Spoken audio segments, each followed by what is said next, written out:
2 o'clock. In accordance with Standing Order 43, the time for member statements has concluded. Questions without notice. The Leader of the Opposition. Thanks, Mr Speaker. My question is to the Prime Minister.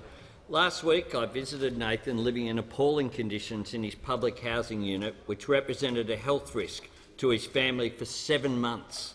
As a result of media attention, Nathan has now moved to a 3-bedroom home with a backyard.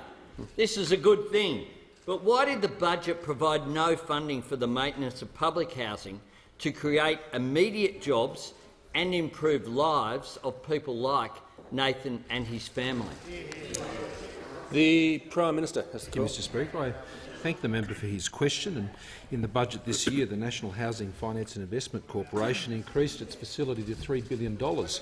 This is a facility that has been established under this corporation, Mr Speaker, while I was Treasurer.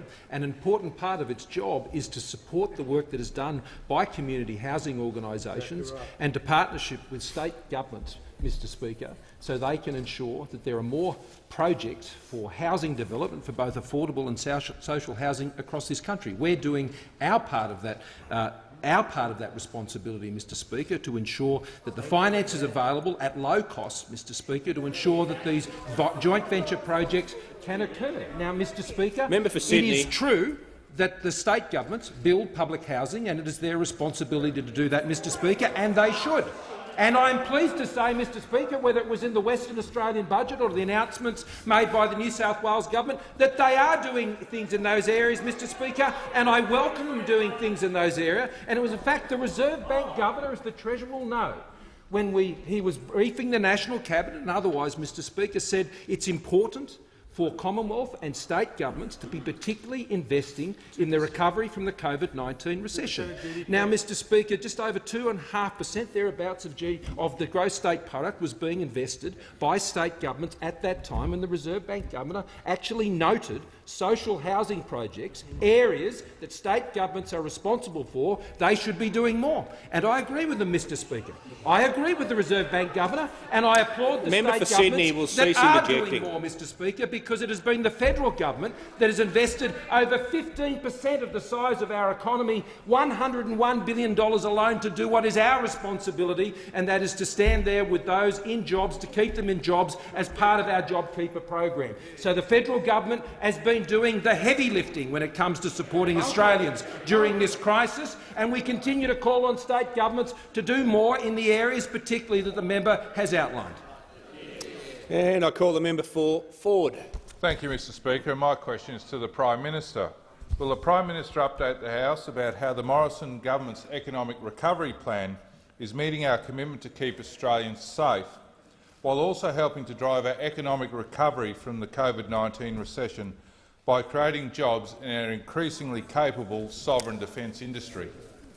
The Prime Minister has the call. Mr Speaker, and I thank the member for Ford, and I was pleased to be with him speaking to the defence contractors at a subbies level, Mr Speaker, in his own electorate that are supporting the Land 400 project. Mr Speaker, today Standard & Poor's released their outlook for Australia on their ratings for Australia and confirmed once again that Australia has retained its AAA credit rating.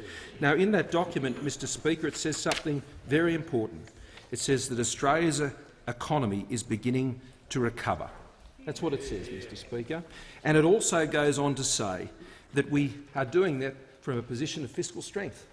And, Mr Speaker, as we came into the COVID-19 recession, we came into it from a position of fiscal strength because of the work done by our government over these many difficult years to bring the budget back to balance.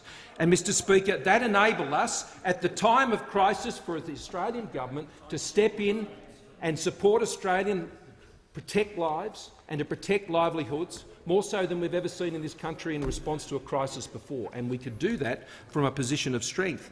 But it is that position of strength and our economic management which had already enabled us to move forward to ensure that Australia rebuilt our defence capability in this country with the biggest rebuild of our defence forces since the Second World War, Mr Speaker.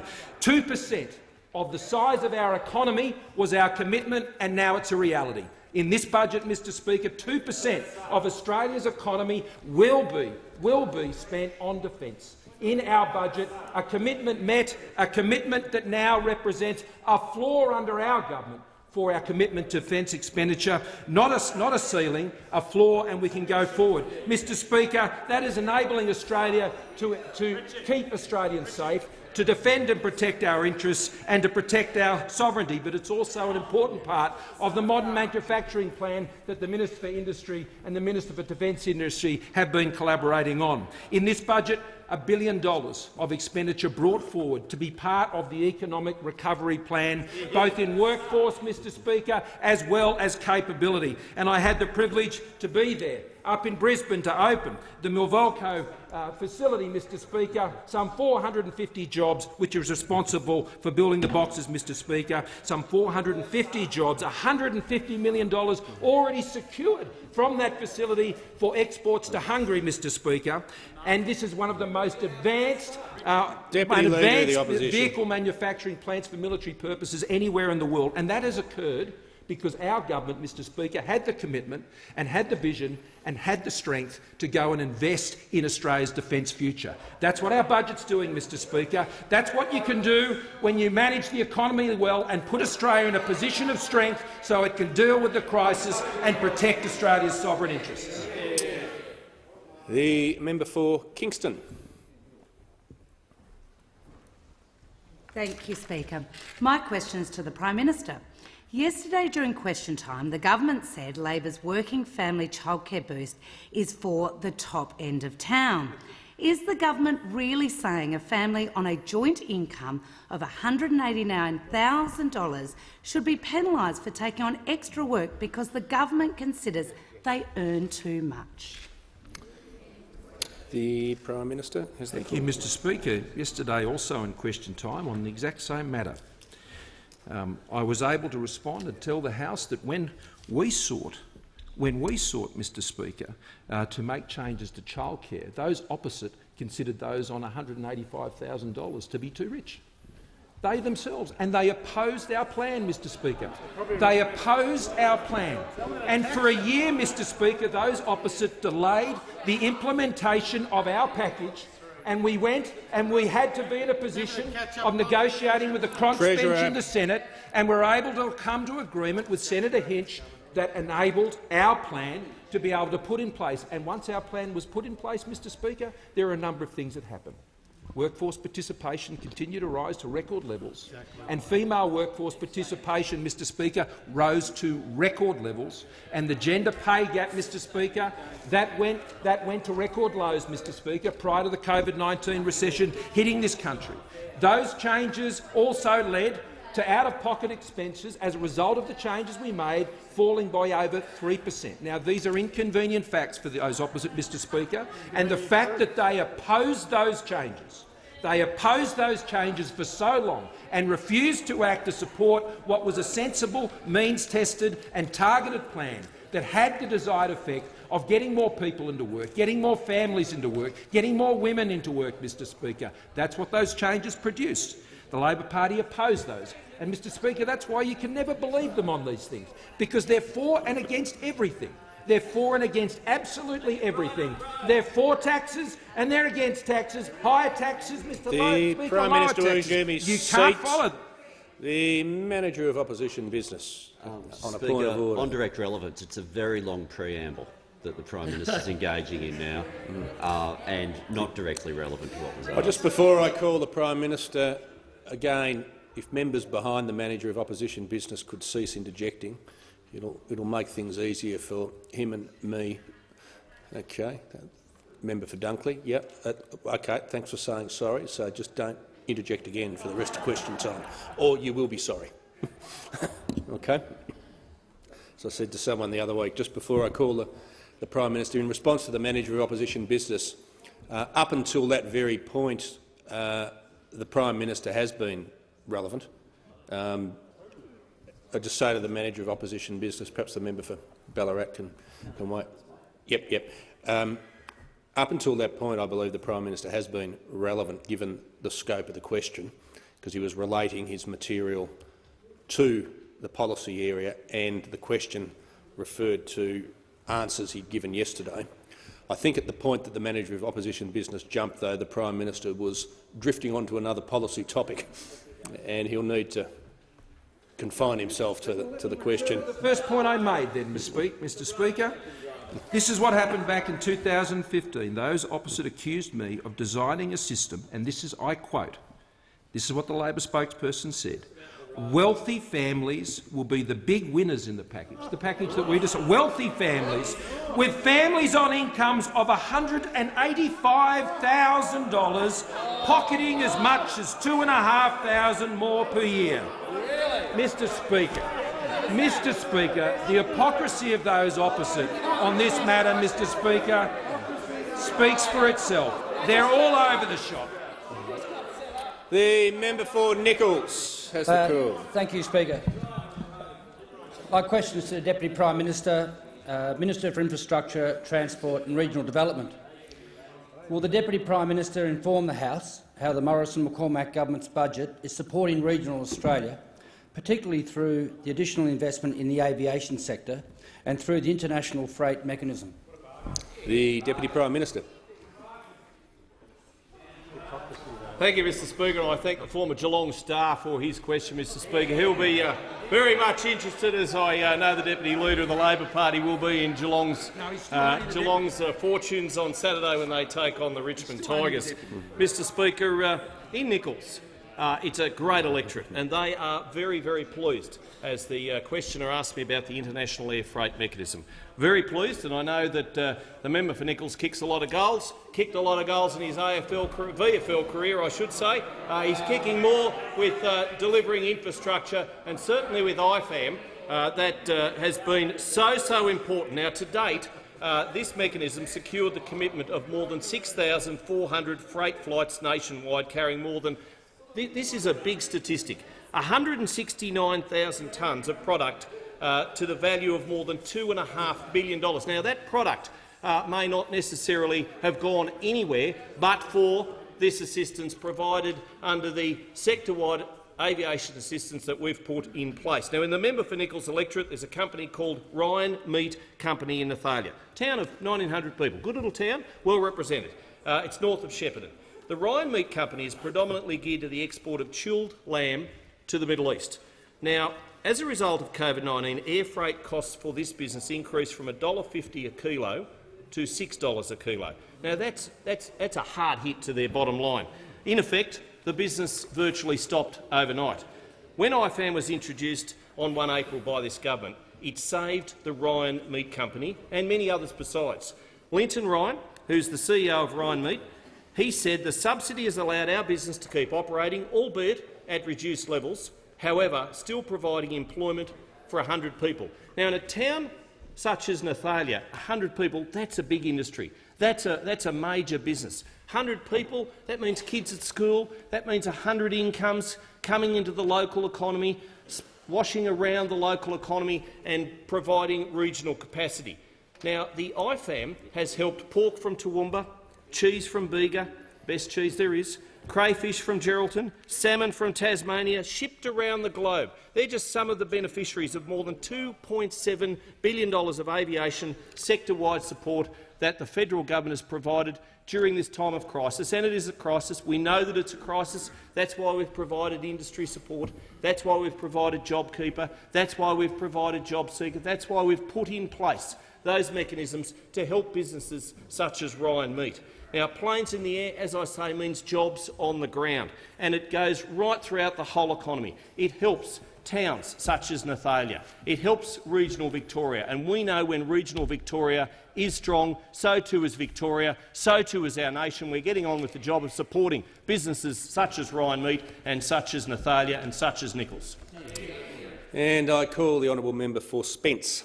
Thank you, Mr Speaker. My question is to the Prime Minister. Holden had a win at the Bathurst 1000 last weekend, the last time a Holden factory team will appear at the race. One of the winning drivers, Garth Tander, said it was a sad end to a fantastic brand. Does the government regret forcing the Holden plant in Elizabeth to shut its doors 3 years ago today? Members on my right, the Prime Minister has the call. Thank you, Mr Speaker. And that indeed was a sad day for Australia. Holden announced its decision in December of 2013. but it said it was due to the competitive pressures of the global automotive market. Mr Speaker, that's their Member quote. for Shortland. And Holden said at the time it would be wrong to simply attribute to the action or inaction on the part of the government. The Leader of the Opposition. That was the statement by Holden. And they said that in December of 2013. That was the Holden plant, Mr Speaker, but it seems to have escaped the notice of those opposite that Mitsubishi announced its intention to stop local manufacturing in February of 2008, Mr Speaker. February of 2008. Ford announced its intention to stop local manufacturing in May of 2013, Mr Speaker. Mr Speaker, the reason Australians don't trust Labor on the economy is they know that Labor doesn't understand the economy, Mr Speaker. If you can't work out— Prime Minister will resume his seat. The Manager of Opposition Business on a point of order. On direct relevance, this did not ask about alternative policies. The Prime Minister is now going into a general spray because he can't answer a question for 3 minutes. No, the Manager of Opposition Business will resume his seat. Members on my right will cease interjecting. While the Prime Minister was on the topic of the automotive industry, he was in order, and I just point that out to him. The Prime Minister. Well, thank you, Mr Speaker. The point I was making, that what was happening with the global automotive industry at the time, of course had its impact on Australia, as it did under the previous Labor government with the closures of Mitsubishi and of Ford, and of course as it had under this government, Mr Speaker, soon after we came to the government in 2013. But what I can tell you, Mr Speaker, is about 75% of former auto supply chain companies remain in business today, and 82% of affected workers were able to secure other work. One of the first acts of the coalition government was to get rid of Labor's $1.8 billion FBT hit on the car industry and to scrap the carbon tax, which was estimated to add up to $400 to the cost of every single vehicle manufactured in Australia. The government has helped support the transition of automotive businesses and workers through a range of programs: the $100 million Advanced Manufacturing Fund, the $10 million Automotive Innovation Labs, the $5 million Automotive Engineering Graduate Program. The Volvo truck factory in Wacol, Queensland was first established in 1972 and a great example of adapting with the market. They employ more than 500 people. Axiom Precision Manufacturing in South Australia has also pivoted and adapted to the new market. Ford has more than 2,000 engineers, designers and specialists in working across 4 different sites in Australia. Mr Speaker, as the global economy changes and there is great uncertainty, our government has put in place the policies to ensure that Australia can remain competitive, and we move on to manufacture and make things happen in Australia, Mr Speaker. The Make It Happen document, released by the Minister for Industry, shows our way forward for advanced manufacturing jobs in Australia, Mr Speaker. The Labor Party is stuck in an economic time warp. Only the coalition can be trusted to manage Australia's economy. Concluded.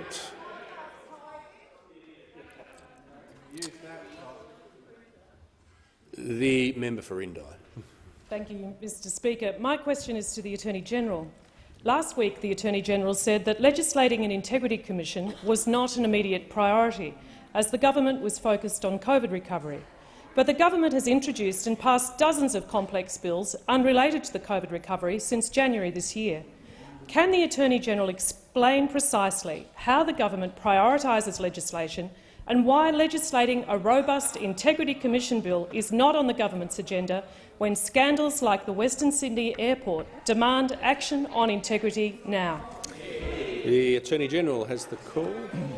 Thank you, Mr Speaker, and I thank the member for her question, and I understand that she is deeply committed to this pursuit and this area, and is doing so in a detailed way. I've been very upfront with the member with respect to the fact that, as a matter of process, we, the government, were not inclined to commence and conduct a detailed and extensive national consultation process while most of Australia, and more recently a large and critical state, were still struggling to contain the COVID-19 virus. That sort of consultation around draft legislation is going to be critical, as the member would, I think, appreciate, because of the incredible importance, whatever view you might take on them, on issues such as retrospectivity, which is probably one of the more difficult issues that any parliament will ever have to resolve with respect to standards such as criminal standards or indeed declarations of corruption. We have also, though, been very clear about what our model for the Integrity Commission would look like. We've said quite clearly there would be 2 divisions. There would be a Law Enforcement Integrity Division, there would be a Public Sector Integrity Division. Each of those divisions would have powers greater than a Royal Commission. The Law Enforcement Division would maintain discretionary capacity to conduct public hearings. The Public Sector Division would run compulsory private hearings to investigate matters and build a brief which would form the basis of a public prosecution. Each division would have its own motion powers. Both divisions would be able to investigate what are already a very broad existing suite of public sector offences, so they could look at past conduct in that regard. The new Commission would also be empowered to investigate with respect to newly created offences as well as the pre-existing offences, but the government's view, not a view that is shared universally, but the government's view is there could not be retrospective application of new criminal laws or of declarations of new standards of corruption. But what I also might note for the members' benefit and for members opposite is that that dual structure, which we've been very clear about, also obviously requires the very necessary preliminary step of expanding the jurisdiction of the Australian Commission for Law Enforcement Integrity, which would form the first part, the first division of our model. And in this budget, $9.9 million was allocated to that first stage of the development of this process. 38 more staff have been allocated to expand the jurisdiction of ACLI in this budget to the ATO, to ASIC, to the Australian Prudential Regulation Authority and the Australian Competition and Consumer Commission. That can be achieved by regulation. It will be up and running by 1st of January of next year. So the first stage, as part of this dual structure, is actually underway. It is actually underway in this budget, expanding the jurisdiction of the Australian Commission for Law Enforcement Integrity. But these issues, Mr Speaker, are going to require detailed consultation, and that consultation will follow. The member for Robertson. Thank you, Mr Speaker, and my question is to the Treasurer. Will the Treasurer please outline to the House how the Morrison government's economic recovery plan is cutting taxes for families and helping businesses recover and generate more jobs, including in my seat of Robertson? And is the Treasurer aware of any alternative policies? The Treasurer. Well, thank you very much, Mr Speaker. And I thank the member for Robertson for her question and acknowledge her experience as a school teacher before coming to this place, as a surf lifesaver today in her local community. And she, as well as other members on this side of the House, understand the importance of strong economic management.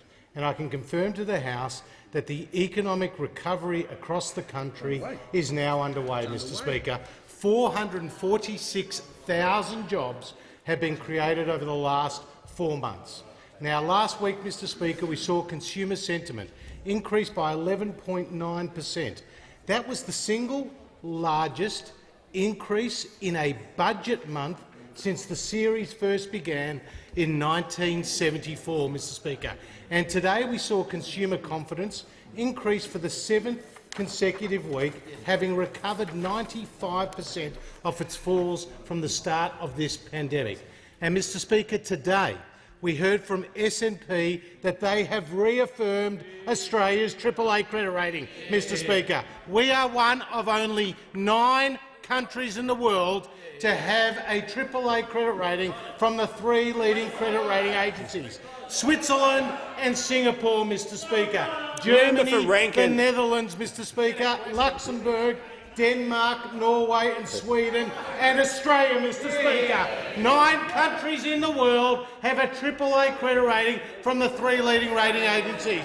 And what S&P said today is Australia's typically strong fiscal performance remains a credit strength for the rating, Mr Speaker, and Australia's budget improved in recent years. Now, Mr Speaker, that's what S&P said today. And I know, having been out with the member for Robertson and her electorate, I saw the economic recovery underway because we met with an electrician who employs 12 people on the Central Coast. And when he heard our announcement about supporting new apprentices, he decided to go out and hire 2 new apprentices, Mr Speaker, including his first female apprentice, a young budding electrician, Mr Speaker. And these businesses that have been on JobKeeper are now graduating from JobKeeper, Mr Speaker, as the economic recovery is underway. And in our budget, we announced cutting taxes for more than 11.5 million Australians, Mr Speaker, to strengthen our economy, while those opposite continue to have $387 billion of higher taxes on their watch, which will continue to hurt the recovery. So on this side of the House, Mr Speaker, we stand for jobs, Mr Speaker. On this side of the House, we stand for a stronger economy, Mr Speaker. And on this side of the House, we stand for lower taxes. The member for Rankin. Yeah, thanks Members very on much, my Speaker. rights. My question's to the Treasurer. Can the Treasurer confirm that in today's new numbers, from the fortnight he cut JobKeeper, jobs were lost in every single state and territory, not just Victoria? Why did the Treasurer cut JobKeeper while unemployment was still rising? Treasurer has the call. Well, Mr Speaker, I can confirm that in terms of payroll jobs, which were announced today, that more than half the payroll jobs lost between the 14th of March and the 18th of April have now been regained, Mr Speaker. And I can confirm that Victoria remains, unfortunately and sadly, the weakest state, with payroll jobs 7.7% lower compared to the 14th of March. This compares to 3.6% in New South Wales, Mr Speaker, and tragically, in Victoria, 73,000 jobs have been lost in the last 2 months. That's nearly 1,200 jobs lost per day. Now, in comparison, I say to the member for Rankin, 172,000 jobs have been created across the rest of the country, or more than 2,800 jobs created a day, Mr Speaker. Now, what the payroll jobs data that the member for Rankin refers to underlined is it continues to show the disproportionate impact on younger workers, Mr Speaker, with jobs for those aged 29 and under still 6.1% lower than the pre-crisis, and that compares to 4.1% across all age groups and around 2.7% for those aged 40 to 59. Member for Rankin. Mr Speaker, that's why we continue to support JobKeeper, and that's why we consider to support the JobMaker hiring credit, because our focus is on getting all Australians into work and particularly helping those younger people who have been disproportionately hit during this crisis. The member for Longman.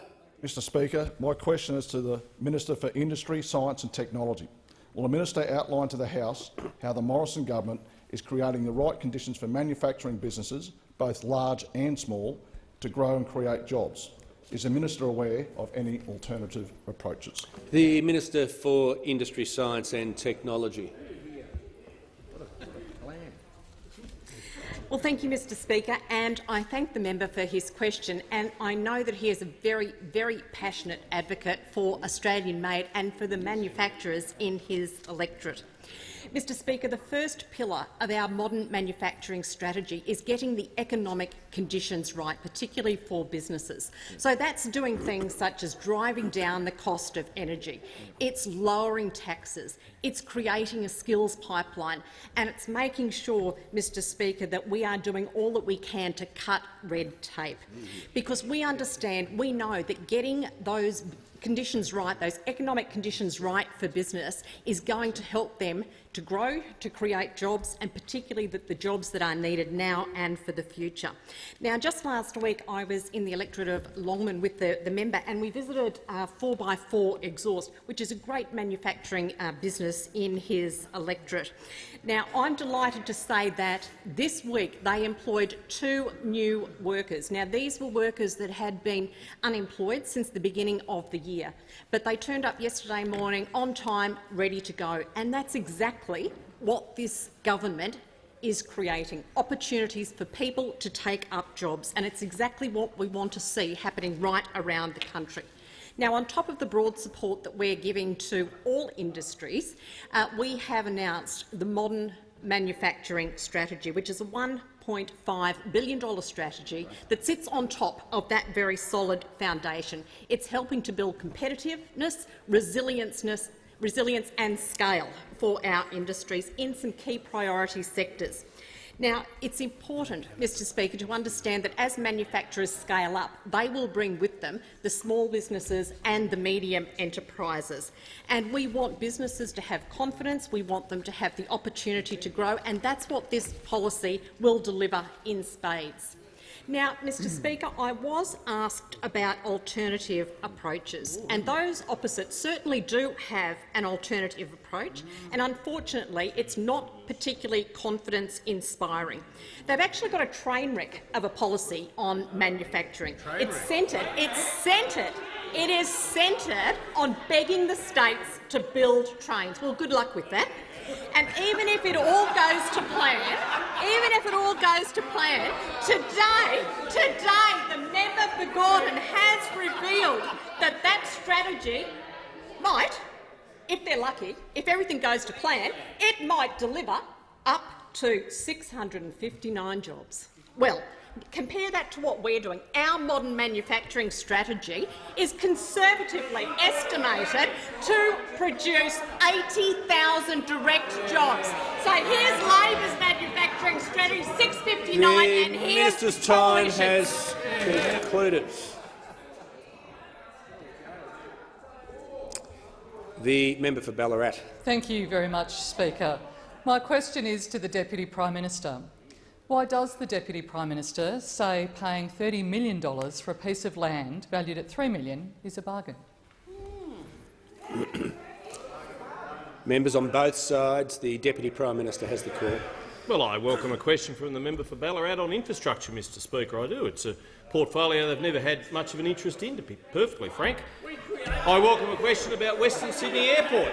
It's an airport that will generate $5.8 billion value, don't you start, I'll come to you in a minute, to the value of the Australian economy.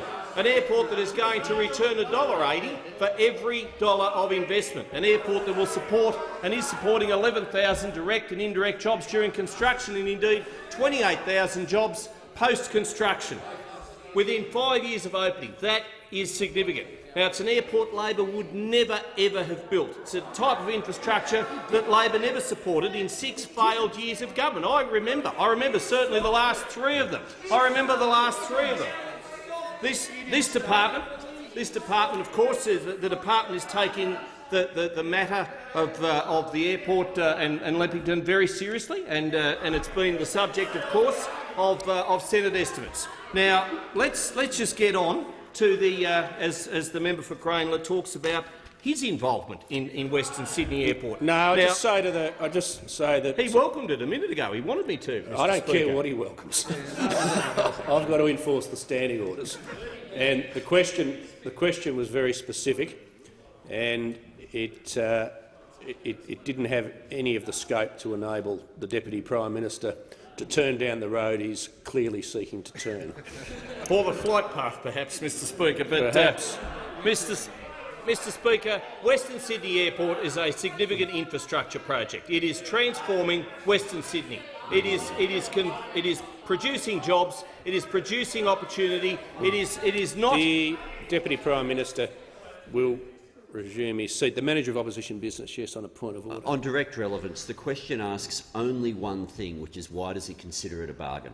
It doesn't go to anything else at all, and the Deputy Prime Minister should address that issue. I just say I was listening very. I concur actually with the point of order that's just been made then, but I would say to the Manager of Opposition Business, in terms of the Deputy Prime Minister's answer, because the question was so specific, I've listened very, very carefully to every word. In terms of how he addressed that question, he was completely relevant for the first part of it, and the question doesn't have a preamble and it doesn't allow him scope to move on to the broader subject, but I would say he certainly has addressed and been relevant to the question in the beginning of his answer. The Deputy Prime Minister. Mr Speaker, the land around Western Sydney Airport, which was purchased by the federal government, which is now the subject of several inquiries, and that is due process. We are following the due process, Mr Speaker. In time, decades from now, when they're building a second runway, when they're putting in place valuable infrastructure that's going to be needed, It is now in Commonwealth hands, and that is a good thing. The members on my left. Deputy Prime Minister. The member for LYNE. Thank you, Mr Speaker. My question is to the Minister for Energy and Emissions Reduction. Will the minister outline to the House the importance of the Morrison-McCormack government's actions to boost Australia's fuel security and sovereignty? And is the government aware of any alternative approaches? The Minister for Energy and Emissions Reduction. Thank you, Mr Speaker, and I thank the member for LYNE for his question and acknowledge his strong focus on liquid fuel security. And as a regional member, he knows how important that is for his electorate. And he also knows that we've recently announced a $200 million program to increase our diesel fuel storages. Mr Speaker, our diesel fuel storages, and he knows that diesel is absolutely critical for emergency services and electricity backup like we saw during the recent Black Summer, Mr Speaker, so critical in managing the bushfires in places like the north coast of New South Wales. It's also vital in maintaining the distribution of our food products, of our medicine products, and keeping our big exporters prosperous, our miners, our farmers.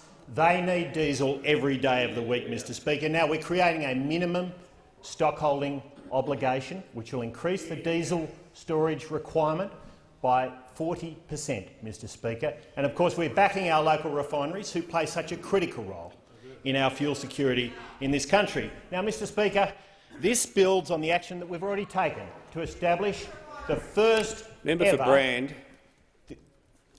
the first ever government-owned crude oil stocks. And we did that at a time of record low oil prices, a good deal for taxpayers, Mr Speaker. Now, there's been a lot of support for our plan.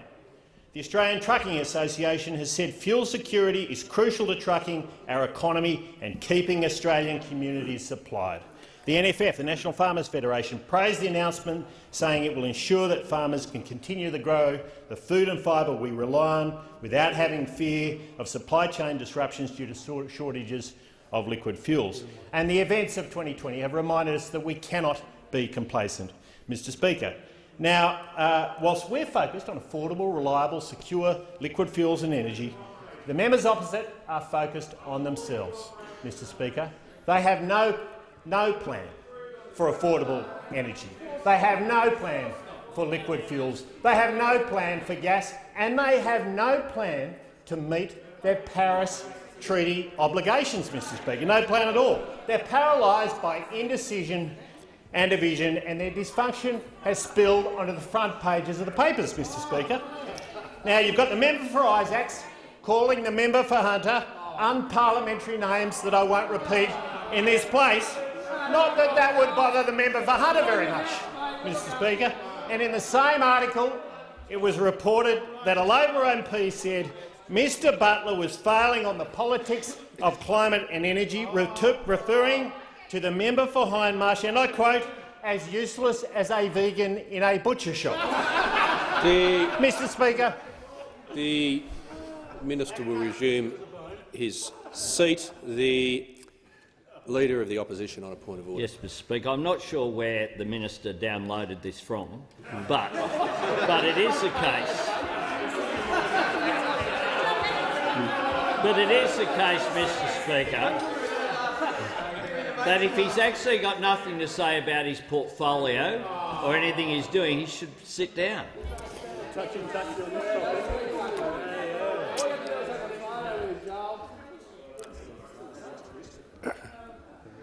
I just say to the Leader of the Opposition the question had two components, and he's got 4 seconds left. That's about the best I can do for you. I think Mr Speaker, it's like a schoolyard fight while we're getting on with Minister's time has concluded. Affordable. The member for Ballarat. Thank you very much, Speaker. My question is to the Deputy Prime Minister. The Australian Audit Office told Senate estimates last night that it had provided information to the Federal Police on the 10th of July about the possible defrauding of the Commonwealth. Does the Deputy Prime Minister still say paying $30 million for a piece of land valued at $3 million is a bargain? The Deputy Prime Minister. Thank you, Mr Speaker. And whilst I appreciate this is the subject of many inquiries being made by Senate estimates, as you would expect, this is the inquiry.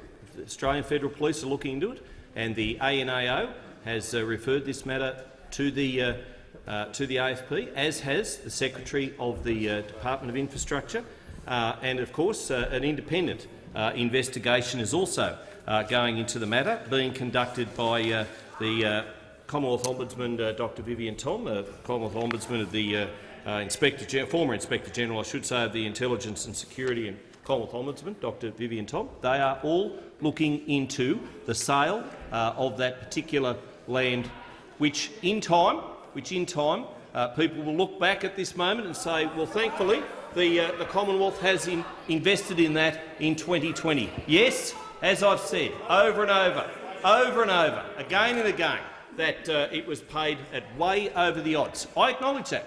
I recognise that. The government has said that.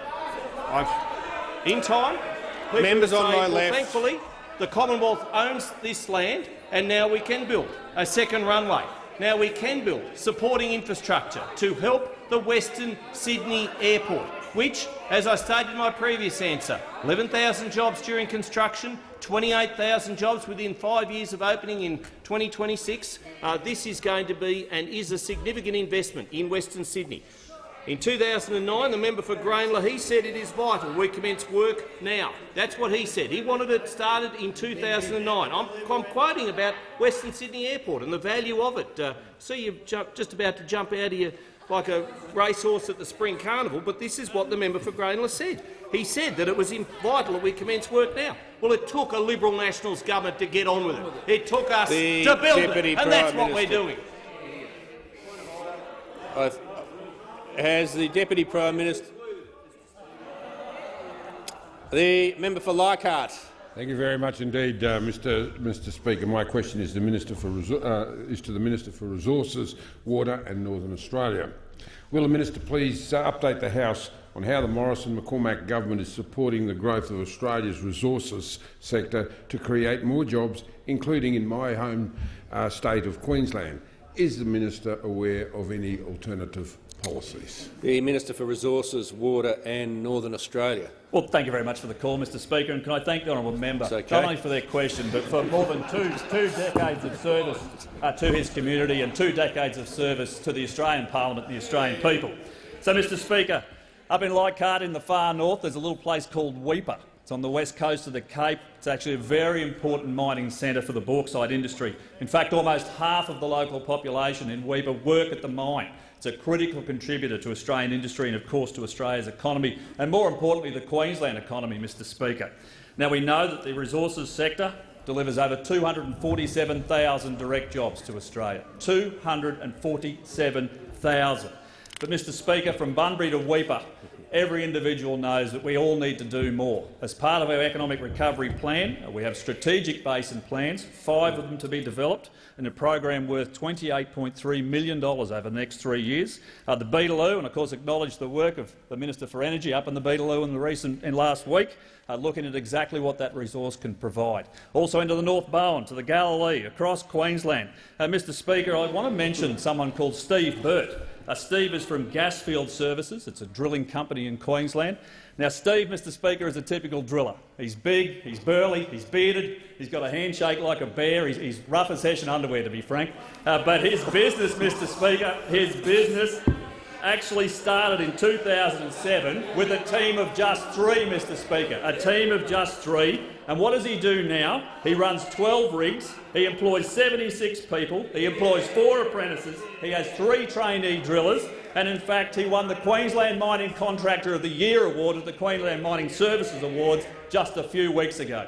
Now, Mr Speaker, we need more people like Steve and his company. We need more individuals out there working in the resources sector, in particular in Queensland. But, Mr Speaker, I'm asked about alternative approaches. You know where this is going, Mr Speaker. I'm sure you know where this is going. But in Queensland, they simply have no plan for resources whatsoever. None. Those opposite, Labor's Environmental Action Network, want no gas. no gas appliances. They want to knock out the resources sector. Now, Mr Speaker, there's some slight resistance over there. It's not much. I mean, the member for Hunter, the general custer of the Labor Party, I mean, little bighorn for the Labor Party at the moment, and for the member for Hunter, Mr Speaker, his left flank won't be overrun. It's turned and fixed banks. They're coming straight at him, trying to do him political damage. But, Mr Speaker, we support the resources sector because it supports jobs. It drives our economy. And in Queensland, Mr Speaker, there is a very important contest on the 31st of October. The Queensland LNP, the Queensland current Labor government— I just say to the minister, the alternative policies don't go to state election campaigns. They really of course, don't. Mr Speaker. No. Well, I'll come back to what Labor's CFMEU You've just got to get asked the right question. I mean, that's the point. I can't help you with that. Well, Mr Speaker, can I have my 10 seconds back?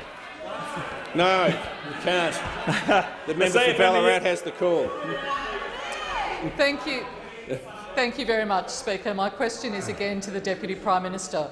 Does the Deputy Prime Minister still say paying $30 million for a piece of land valued at $3 million is a bargain?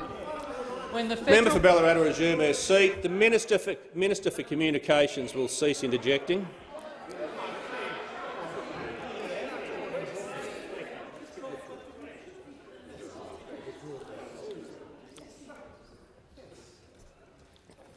Members would find it a lot easier to avoid these situations if they didn't interject when I'm trying to listen to a question. Member for Ballarat, could you start your question again, and if the clerk could run the clock from the top? Thank you. Thank you very much, Mr Speaker. My question is again to the Deputy Prime Minister. Does the Deputy Prime Minister still say paying $30 million for a piece of land valued at $3 million is a bargain when the Federal Police are investigating and his own department says there is no evidence the purchase is a good investment? The Deputy Prime Minister. Member for Chifley. Well, I would have thought my voice was loud enough when I answered this question before, twice. And, Mr Speaker, the member for Ballarat is within earshot of me. What I said was, in time, when we look back at this and we say, well, at least the land next to the Western Sydney Airport is Commonwealth owned. It will cost a lot more in the future had it not been bought now. And in that interview, Mr Speaker, in that particular interview, I was espousing also of the importance of Western Sydney Airport. We are getting on with the job of building Western Sydney Airport, something that never would have happened under those opposite. Never would have happened. Didn't happen, Prime Minister. You're totally right, Mr Speaker. Now, member for Rankin. I appreciate that the member for Grayndler, back in 2009, 11 years ago— just say to the Deputy Prime Minister that the area he's trying to go to, he can't under this specific question. He really can't.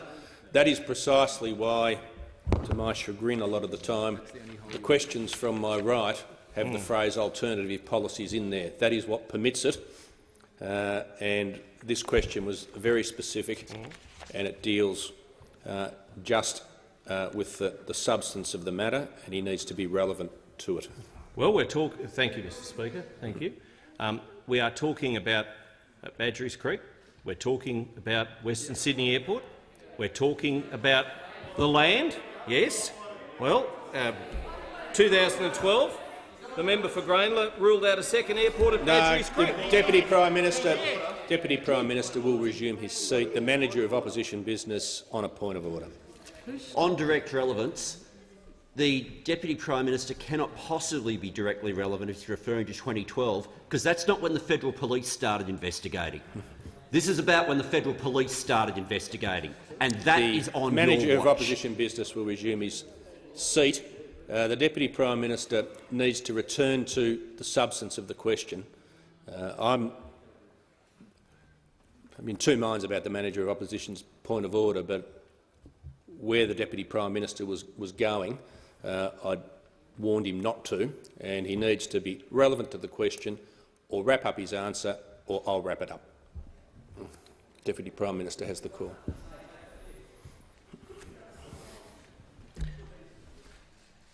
Badgerys Creek was the preferred site that we selected We have purchased the land, albeit I know that, you know that, we all know that, $30 million.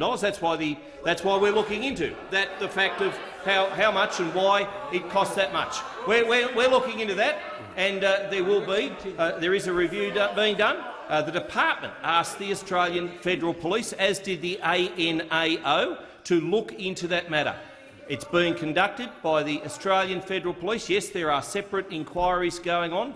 The department itself asked the AFP to investigate it, as did the ANAO, and the member for Ballarat knows all about the ANAO.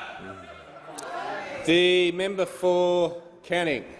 Thanks very much, Mr Speaker. My question is for the Minister for Home Affairs. Could the Minister outline to the House how the Morrison government is equipping our law enforcement agencies with the resources needed to keep Australians safe? And at the risk of chagrining you, Mr Speaker, is the Minister aware of any alternative approaches? The Minister has the call.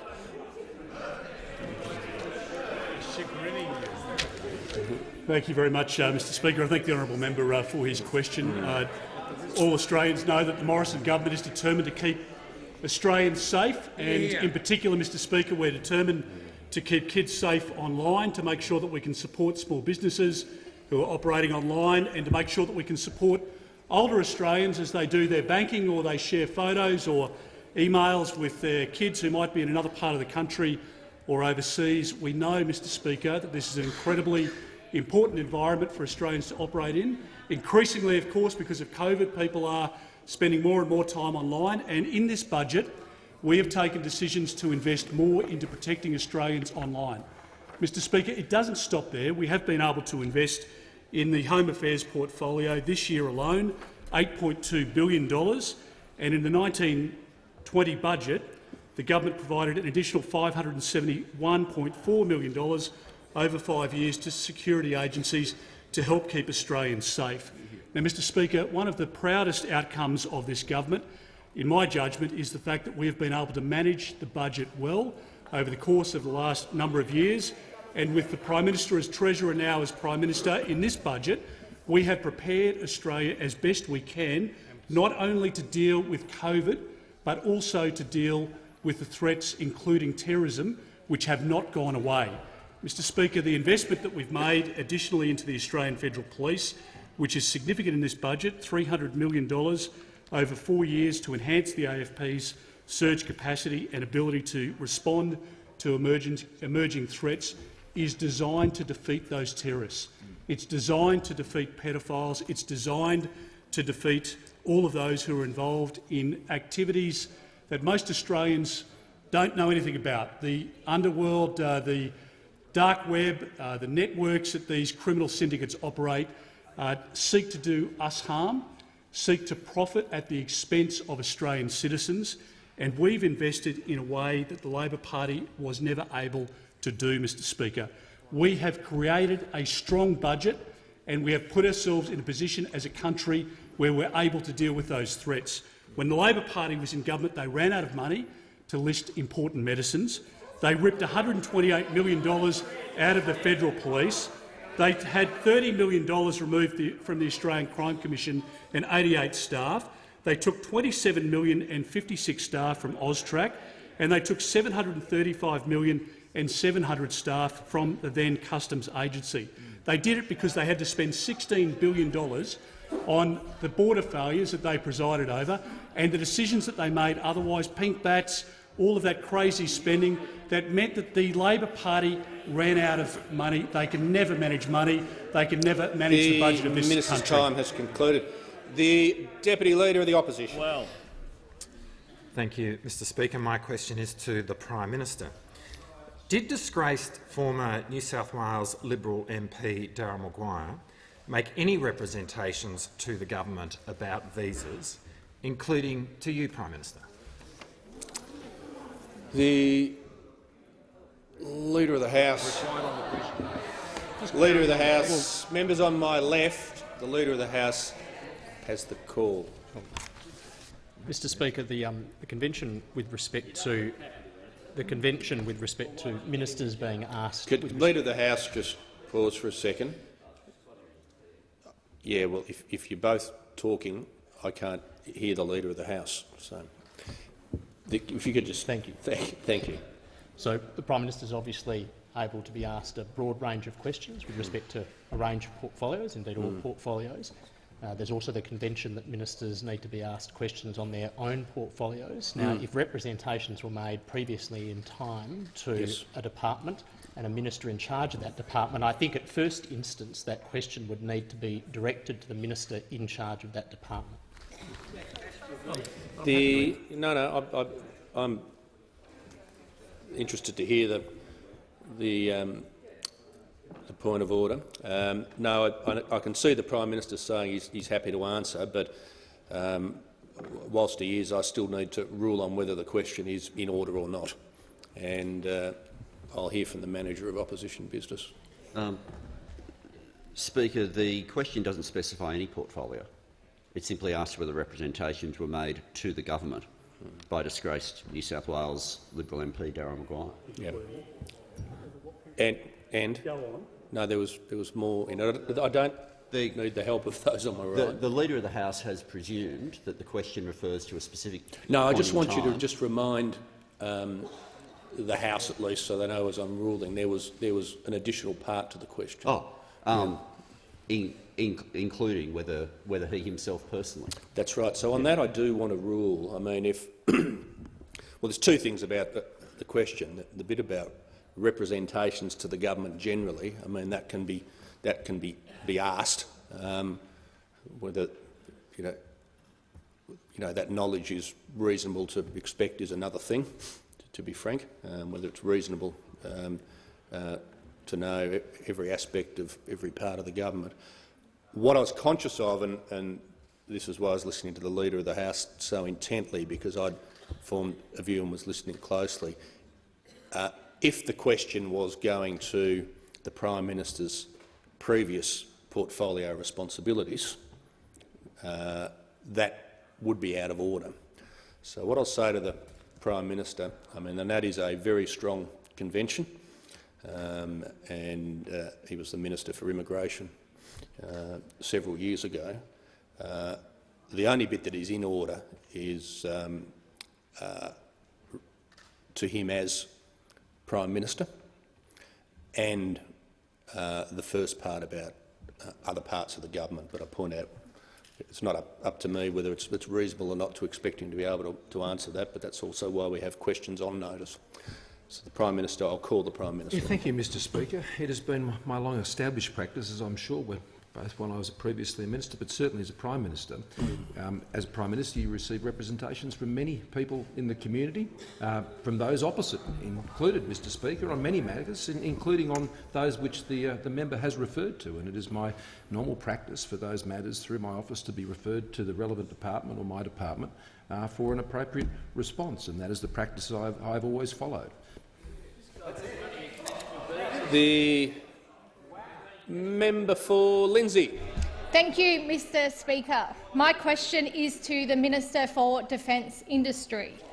Will the minister outline to the House how the Morrison government's record investment in Australia's defence industry is helping to create jobs and drive our economic recovery from the COVID-19 recession? The Minister for Defence Industry. Thank you, Mr Speaker, and can I thank the member for Lindsay for her question and thank her for her support and passion for defence industry in our country, but also her efforts with respect to her local manufacturing sector.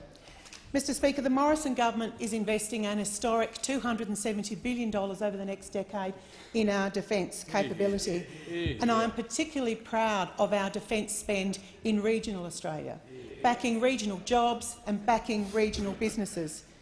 Mr Speaker, our record investment is driving our economic recovery from the COVID-19 recession, including in the member's home state of New South Wales. And, Mr Speaker, like the member for Lindsay, my friend and colleague, Senator for New South Wales Holly Hughes, has done an outstanding job of backing the local regional defence industry in the region of the Hunter. Mr Speaker, over the last month, Senator Hughes and I have had the great pleasure of announcing over $50 million of investment in the Hunter region alone. And the local contractors, Mr Speaker, they have got the benefit of being involved in a number of local projects, like our investment of $42 million in the iconic Singleton military base. Importantly, Mr Speaker, some 82% of the subcontract packages will go to local hunter businesses. Great news for them, great news for that region. And there will be some 400, actually around 650, correction, I should get it right, 650 regional jobs created by this project for over a 2-year construction period. And in more good news for the hunter, Mr Speaker, we also announced an investment of $3.2 million in the hunter-based armour composite engineering firm who are developing protective curved body armour for our ADF. In addition to this, we also announced an investment of $7 million, Mr Speaker, into Newcastle-based Blue Zone Group to develop unmanned surface vehicle technology for our men and women in uniform. Mr Speaker, these New South Wales businesses have benefited significantly from our investment in innovation through our Defence Innovation Hub. And, Mr Speaker, not all ideas that are good come from the city, and I think we've just demonstrated that now with those great examples from the Hunter region. There are great ideas in regional Australia that will deliver for the defence of our nation, and that's why we continue to back those excellent regional businesses in the Hunter region. And we'll continue to support the growth of our Australian defence industry with another $800 million available for good ideas with respect to the Defence Innovation Hub, helping to create more jobs, driving out defence industry businesses as we recover from this COVID-19 recession. The Deputy Leader of the Opposition. Thank you, Mr Speaker. My question is to the Prime Minister. Is the Prime Minister aware the Federal Police has told Senate estimates today that it will be engaging with ICAC in the next week about whether disgraced former Liberal MP Darryl Maguire was involved in matters related to the Leppington Triangle investigation?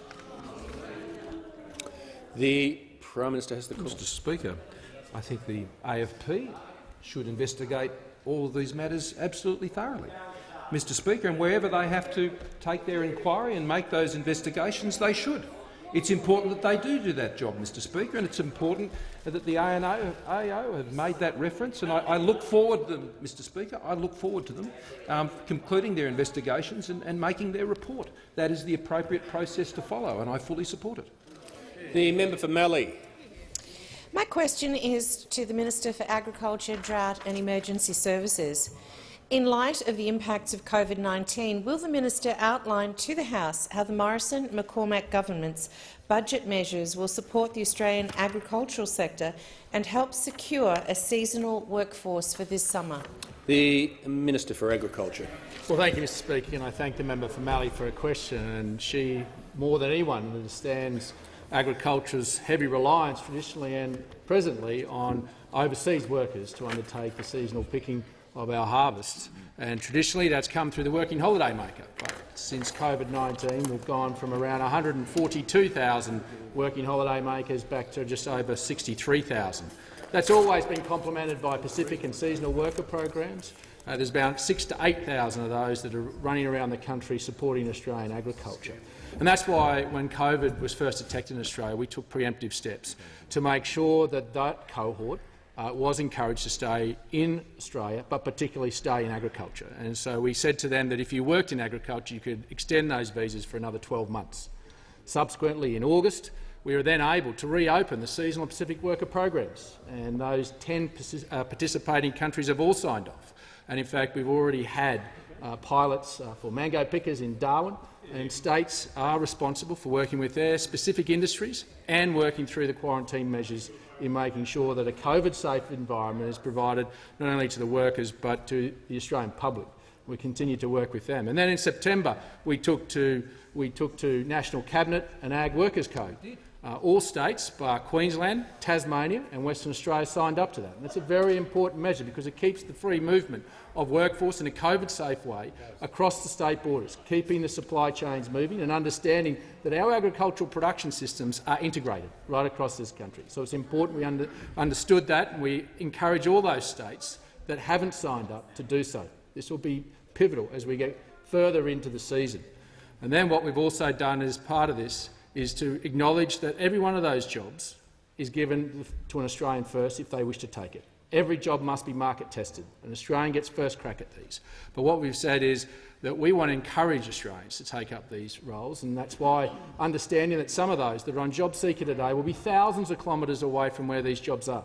So the government in the budget announced up to $6,000 can be claimed back in travel expenses, fuel, accommodation to travel the country to try and help farmers. And we look to young Australians in particular who may not have the family commitments to be able to take up an incentive and an acceleration towards youth allowance. If they earn over $15,000, they'll accelerate their ability to take up youth allowance, particularly if they go back to uni next year. This will put money in their pocket to go back to uni, but also give them the ability to have youth allowance to start their education with money in their pocket and ease the burden on them financially. Australian farmers are not looking for charity. They're actually just looking for Australians to get out there, to have a go and give them a hand in one of the best seasons we've seen in many years. The member for Greenway. Mr Speaker, my question is to the Minister for Communications.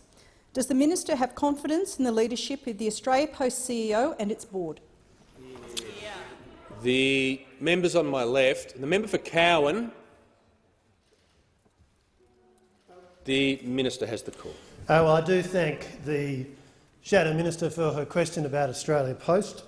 This has been a very, very busy time for Australia Post, with parcel volumes up by a very high percentage.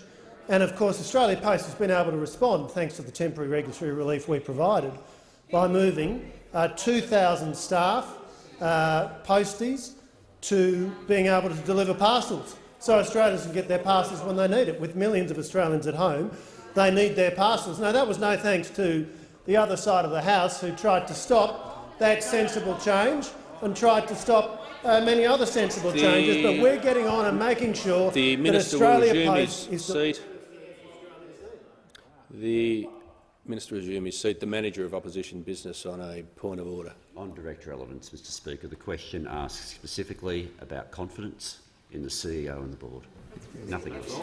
The Leader of the House on the point of order. Mr Speaker, surely that is relevant to the point as to how Australia Post is performing. I mean, the two things must be intimately related. Yeah, I do have to.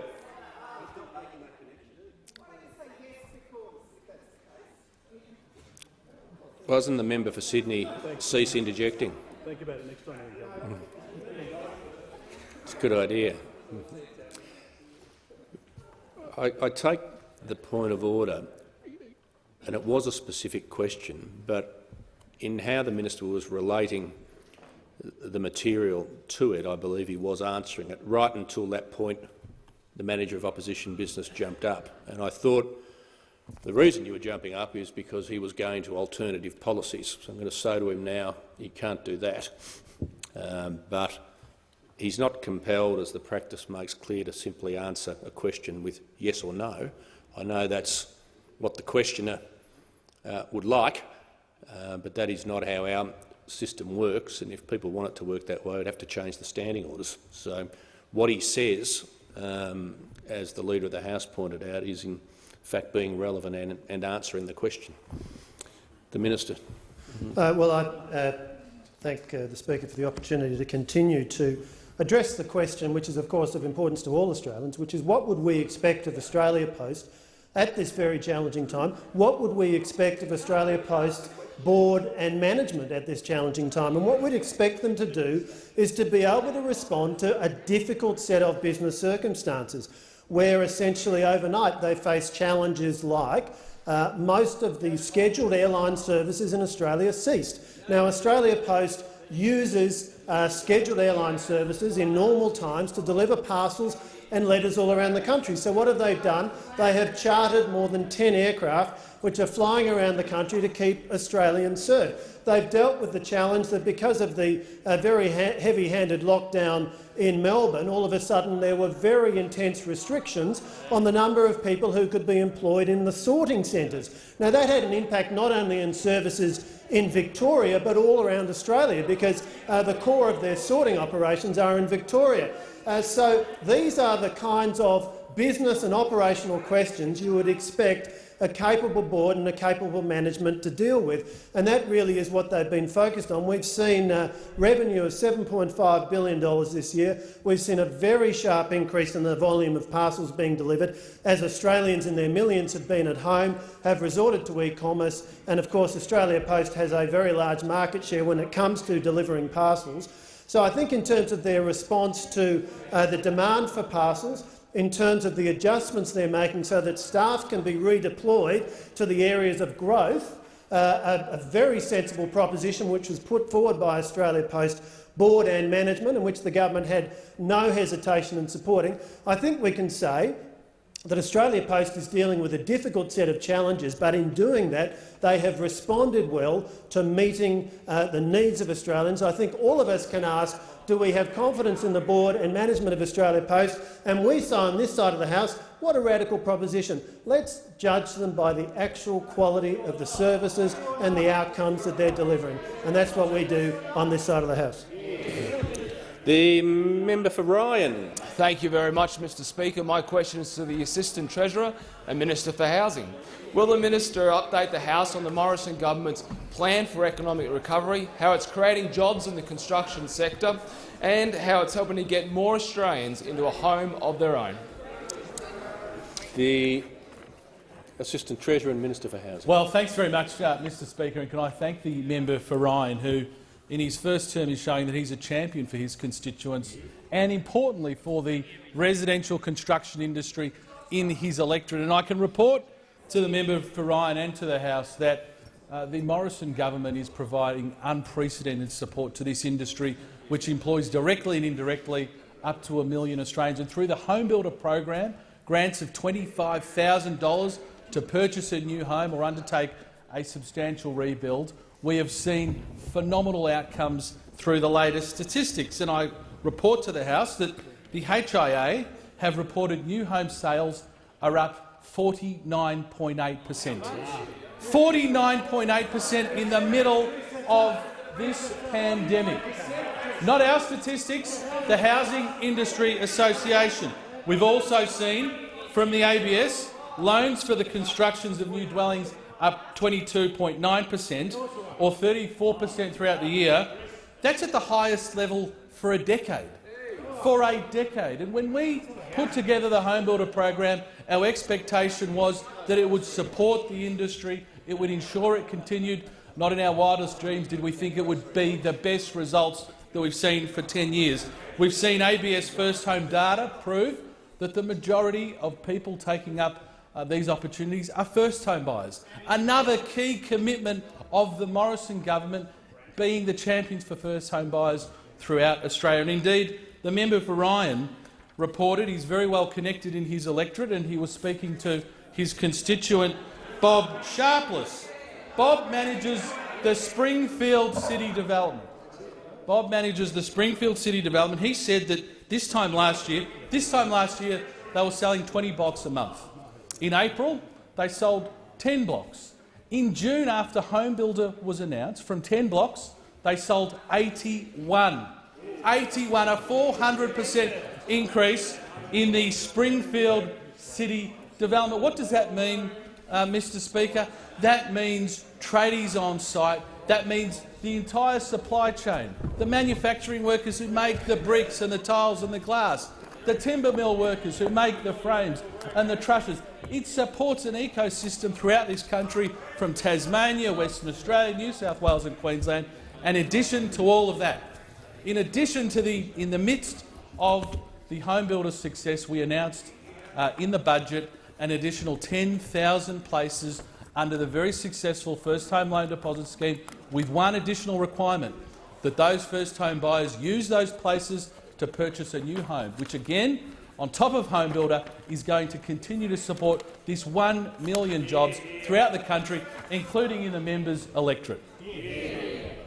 The Manager of Opposition Business. Thanks, Speaker. My question is to the Minister for Communications. It has been reported that at the National Press Club the Minister made a statement that he did not know how much the Commonwealth paid for land adjacent to the proposed Western Sydney Airport until he read the Auditor-General's report. Is this correct? The Leader of the House. The Leader of the House. Mr Speaker, that's clearly not with respect to the member's present portfolio. It's with respect to a previous portfolio. Could the Leader of the House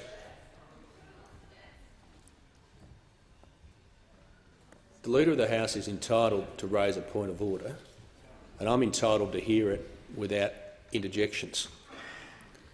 As I said the other week, I don't know why a member would want to come to Canberra, particularly from Victoria, and quarantine for 14 days to be thrown out. Defies logic. I want to hear the Leader of the House, and the Leader of the House should not have to yell over interjections. Thank you, Mr Speaker. And yes, the exception to that rule is statements that might be made. Someone saying that they didn't know about something can hardly be said to be a statement on a matter of fact. The statement has to be a positive and substantial reference to something. Being asked a question and saying that you don't know does not constitute an exception to that rule.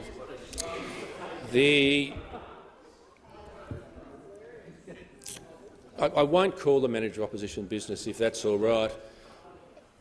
I hear what the Leader of the House is saying, but the practice makes very clear, and I won't take the House right through it unless they want to, that yes, ministers can't be asked about any question at all, in fact, about their administration of previous portfolios, but they can be asked about their public statements. And a public statement, as far as the practice is concerned, is simply that. Now, I understand the point the Leader of the House is making, but that doesn't preclude the minister being asked about it. You know, what the minister says in response is his or her business. So I'll call the minister. Well, thank you, Mr Speaker. I was asked a number of questions when I appeared at the National Press Club on the 23rd of September about this matter. I gave very comprehensive answers and I stand by my answers. The member for Reid. Thank you, Mr Speaker. My question is to the Minister representing the Minister for Immigration, Citizenship, Migrant Services and Multicultural Affairs. Will the Minister outline how the Morrison government's temporary changes to partner visa rules will facilitate family reunions while ensuring all Australians, including new migrants, can contribute to our recovery from the COVID-19 recession? The Minister representing the Minister for Immigration. Thank you, Mr Speaker, and can I thank the member for Reid for her question. She brings enormous experience to this House as a former psychologist and, of course, has been a magnificent advocate for her multicultural community there in Western Sydney. And she, like so many of us in this House, know that our nation has been built on immigration, where people from around the world have come here and they make a contribution to this nation and they're welcomed here with open arms. And in the budget this year, Mr Speaker, we made three changes to support people making a contribution, and particularly those who come in on partner visas. The first is we actually doubled the number of partner visas to more than 72,000 so that more spouses or partners of Australians can settle here permanently in Australia. The second, we relaxed all the restrictions on migrants accessing free English language classes, which basically means that now anybody can access those free English language classes for as long as they need to be able to get themselves up to a decent level of English. And finally, Mr Speaker, from late 2021, we're placing a new requirements on partner visa applications that they at least have to make a reasonable effort to learn English when they are here, if they don't already have functional English already. And by reasonable efforts, Mr Speaker, we mean that they have to make a fair go at doing some of those free English language classes. There's no hard and fast test that we'll be applying, but we want them to take advantage of those free English language classes while they're here in Australia. And why are we asking them to do that? Because, Mr Speaker, we know that English language is so critical to getting a job. When you look at the data, only 13% of people in Australia with no English are in work today. 13%. which is extraordinary. And this is quite different to what it was like in the 50s and 60s when people could come in without English and go immediately into the workforce. Today's workforce is different, where because of health and safety requirements you do need that English language capability. Of course, it's important to be able to fully participate in our democracy and for social cohesion reasons as well, Mr Speaker. And this has been warmly supported by multicultural leaders across Australia. It's been supported, for example, by the President of the Vietnamese Association of Australia, who said that this decision couldn't have come at a better time. It's a decision welcomed by the Vietnamese community. Susan Jin, the former President of the Chinese Association of Australia, also welcomed it, as did the President of the Muslim Women's Association, the former President of the Indian Federations of Australia. It's a good measure, it's a sensible measure, and it supports migrants. The Prime Minister. Thank you, Mr Speaker. I ask that further questions be placed on the notice plate.